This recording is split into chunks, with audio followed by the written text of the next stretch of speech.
Talah is taking a different dimension when it comes to peer education, and of course issuing information to both the LGBTQ persons and of course the general population regarding or on issues pertaining LGBT persons. It talks about a queer person who is having a child.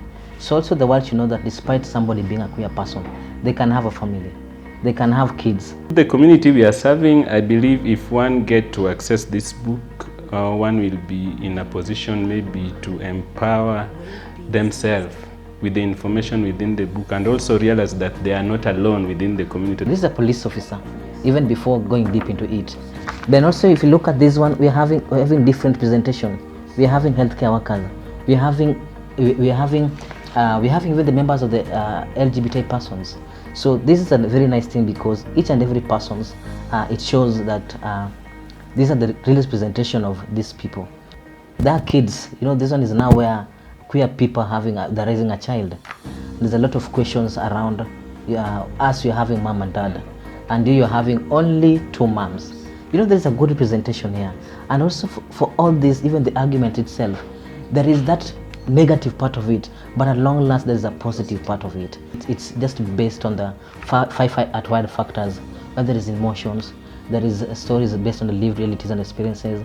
There is a lot of things, but at the end of it, there is something that is very positive about it.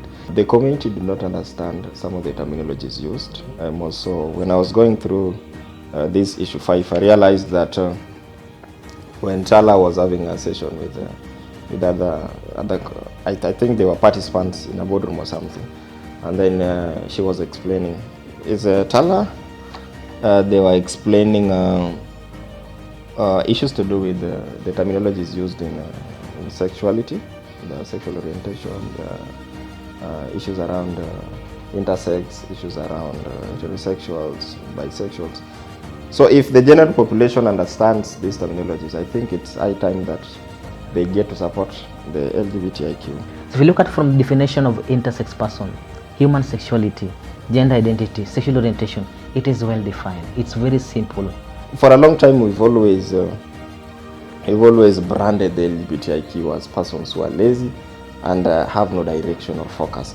But right now you can see Talah is an advocate, advocating for the rights of the LGBTIQ, and of course working in Kispen as one of the officers. So it doesn't really mean that if you are among the LGBTIQ, you can't really have focus or have ambitions in life.